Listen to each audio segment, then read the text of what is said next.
Happy Friday, Miami. This is Buy, Sell, Hold Miami, a real estate podcast by locals about what's going on in the local real estate market. I'm Peter Zalewski. I'm a condo consultant, an expert witness, and the founder of the Miami Condo Investing Club. I'm joined here by my partner, the co-host, the moderator, no one else but Daniel Hernandez. He's a real estate advisor over at Compass Real Estate in Coconut Grove. He does single-family houses as well as condos. What's going on, Daniel? Happy Friday. Happy Friday, Peter. What's going on? January is bringing us some good stuff, and it's only the second week of the year? Where do we start? Last night, the Miami Hurricanes. Holy cow, what a game, huh? They took down Old Miss. They took down the SEC, and now they're going to be playing in the championship for college football. But Daniel, you know what? There's something even more important going on. Besides the Canes meeting up next week in the championship in Miami. You want to know what that is? Tell me, babe. 5.99 mortgage rates.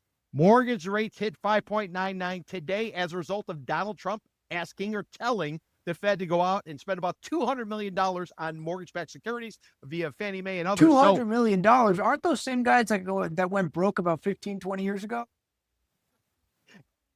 Don't worry. History never repeats itself. Don't worry, guy. You've been watching South Park, it's hysterical. Exactly. Anybody out there who's saying we need a 5 handle that jumpstarts the real estate market, you just might be getting it. Although many people are saying now you need a 4 handle. So we went from a 6 handle, now we got a 5 handle. We'll see how long it lasts. Well, we're changing statistics left and right. Equal market is 9 months, or is it 10 months? It's 27 and a half months if you're asking people in downtown for condos, right? Yeah, it's on the sell side real estate. That's how they do it. Just move the goalposts, and eventually you'll find a good solution. You know who didn't have to move the goalposts? Did you see that field goal that guy kicked at the end? What was it? The end of the second half? It's like a 58-yard field goal. That was wild. Nailed it.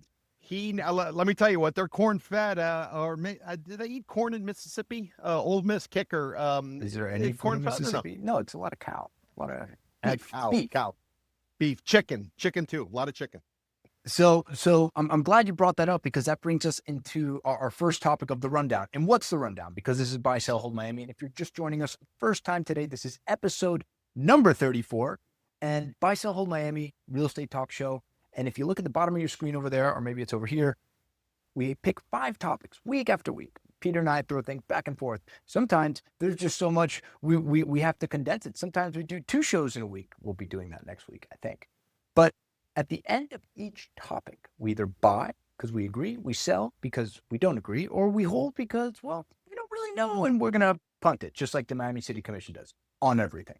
And jumping right into that, Trump, our supreme leader, is taking out the National Housing Village. No more Wall Street buying houses, he says. So Peter, you alluded to one of the first, I don't know, executive or call it whatever you want, but he's commanding, because that's what he does. He commands, and people seem to listen, Fannie and Freddie to buy $200 billion, of mortgage-backed securities. And that should alleviate interest rates a little bit. And it seems like the market has traded on that news. And it has, as you pointed out, we're down below 6%. And then the other thing is he's making an attempt to ban large institutional buyers from buying single-family homes, which is something that the pundits on mainstream and social media alike can't seem to shut up about. Is this just headline fodder, or is anything actually going to get done here? Because they're great headlines. Fantastic headlines. I mean, let me kind of give you a little bit of historical perspective. So historically, during the Great Recession, if you all remember it, real quickly, September 11th hits, Ellen Greenspan cuts interest rate to 0. President George W. Bush says he wants everybody to own a home. We rock and roll, we take off. And what happens? We ultimately crap out.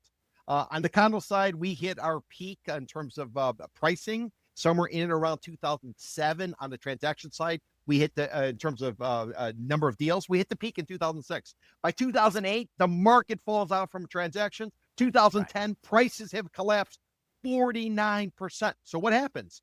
Wall Street, they said, there might be an opportunity here. So they come down to South Florida. They start taking a look at buying out condo towers.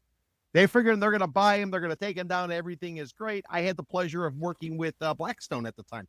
They were trying to take down a tower across from Dayside Marketplace right there on Biscayne Boulevard.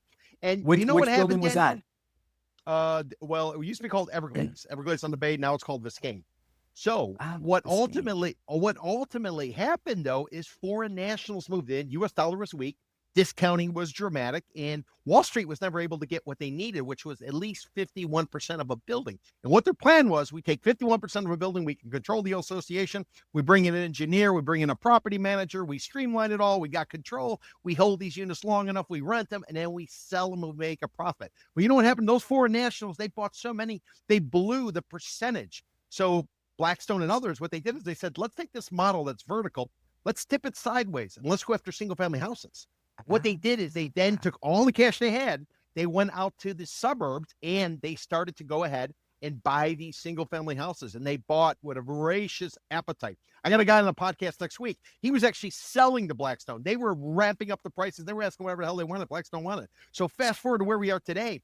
Blackstone and others are controlling what they say nationally about 1% of the market. But if you look at the real numbers, according to the Government Accountability Office, GAO, which is like the auditor for the feds, what they're saying in certain markets, Atlanta, 25% of the single family rentals are controlled by these institutional buyers. Was the Miami? But Atlanta's an atypical market. Atlanta's like at the top of that list by leaps and bounds, as I understand it, right? However, Jacksonville, 21%, Tampa, about 15%, Orlando, 13%. Miami, they're claiming it is 5% or so. But what does all this mean?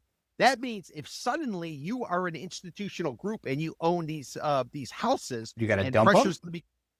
Well, you're probably going to have to dump them. But who do you dump them to?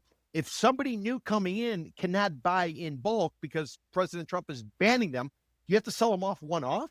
Do you have to sell them off to small investor groups? I did a podcast yesterday with a longtime veteran analyst. He said there will be a fire sale that is coming. They will open the spigot and get ready for a bunch of single-family houses out in Kendallandia, in West Broward County, and all of that as Wall Street tries to get ahead of what could ultimately be something that's very opportunistic for locals. So they're going to move early. They're going to sell on the rumor. And if you're a buyer, that's what you would need to be looking for as we go forward. And then throw in the low mortgage rates. So it could become a very good time to be a buyer. And if you are a seller, you should have listened to us.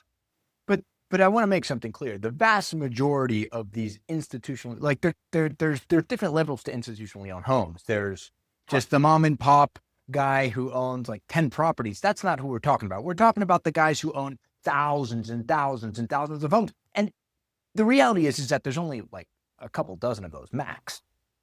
Well, according to the study from the GAO, more than 300,000 houses in and around the United States. If you look at what's going on in Florida, it's probably somewhere in the ballpark about 80,000 homes or so, with the high concentration, Jacksonville, Tampa, Orlando, and to a lesser degree, Miami. And that's all fine and good. But is that the problem with our housing market here in South Florida? Is it because all this institutional? No, come on, Peter. It's insurance, it's permitting, it's zoning. We need to build more stuff. Not that it's locked up by the institutional buyers. It's a small sliver. It's not insignificant, but having these guys fire sale 80,000 homes, dude. Like, we got 330 million people. 80,000 homes isn't going to be a drop in the bucket. Taken alone, isolated alone, I would agree with you. But let's take the big picture. What's the big picture?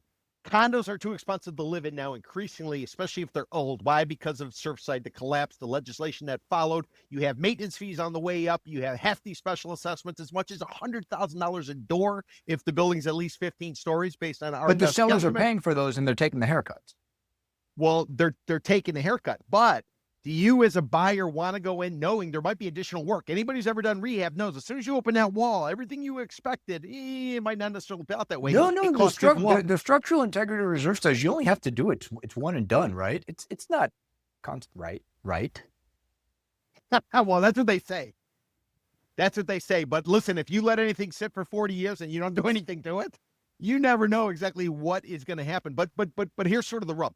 The rub is a lot of people, I would argue, went into rentals. Remember, we built a ton of rentals when mortgage rates were cheap coming right out of the pandemic. So many people went into rentals because simply they couldn't afford the houses. Why couldn't they afford the houses? Because you had Wall Street controlling large chunks. Some of them they were keeping dark simply in order to bolster their pricing because their cost basis on the way in. Well, was so low.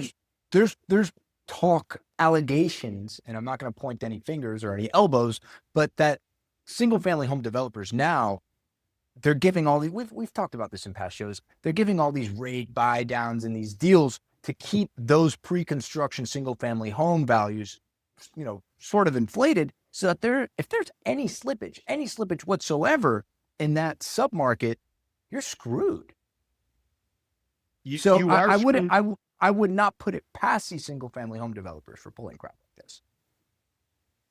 Well, they're trying to keep everything in motion. They're trying to keep their infrastructure going, just like a restaurant will offer in happy hour because they want to keep the lights on. They need some sort of cash flow. But work this out. Play this out.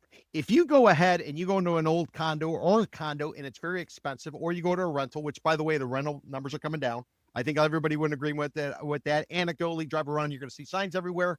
Now suddenly, instead of going into a condo, which might have some sort of risk, you might be able to buy a house from Wall Street that bought during the Great Recession at a very low price where they can dump it. They can undercut the market because that's what Wall Street does. That's why Walmart kills small towns. That's why Walmart's able to kill these retailers. So watch for some dramatic changes to come if, in fact, they open the spigot. But what I would bet, Daniel, is Wall Street is going to lobby the hell out of their leader, and he'll probably pull back or he'll make some sort of restriction where he's able to protect certain groups, and it might not actually come to fruition. But as of now, this is going to be a buying opportunity. I don't suspect the prices are coming down. And if you are an owner, you better try to you better lever that thing up ASAP, because chances are your valuation will not be locked in.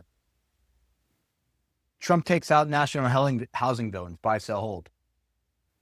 On the rumor, I'm a buy, a hard buy, a flip the table buy.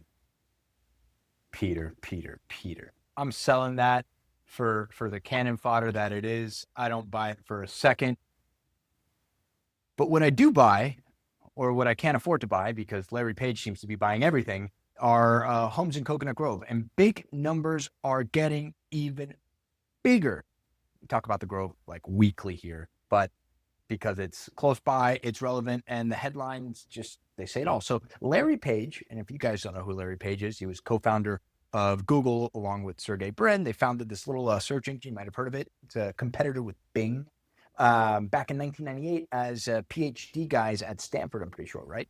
And so they drop out, as all these tech guys do, make $1 bazillion, make bazillions of dollars, and all of a sudden they discover this little provincial outpost in South Florida, Miami, right? And Larry Page has purchased in the last, I think, couple weeks, that big $101.5 million single family home transaction that we've called out a few times. It happened a few weeks ago. He was a buyer for that. And then there was an off-market deal just down the street for, I think, another 71 point something million dollars. So that money is in the Grove. Talk about headline fodder. Now, if you thought the Grove was hot before, holy shiitake mushrooms. Holy shiitake mushrooms. What, a week or two ago, we had $520 million put on the board for 2 pieces of dirt from people who may or may not have experience playing down here. Now we got this gentleman coming in out of Google, and he knows a hell of a lot about real estate, just like everybody else knows about real estate when they come from out of town. This is another sign to sell when out-of-towners come in here and they take their school of thought, they apply their expertise, suddenly the real estate, it always craps out. I am a hard seller.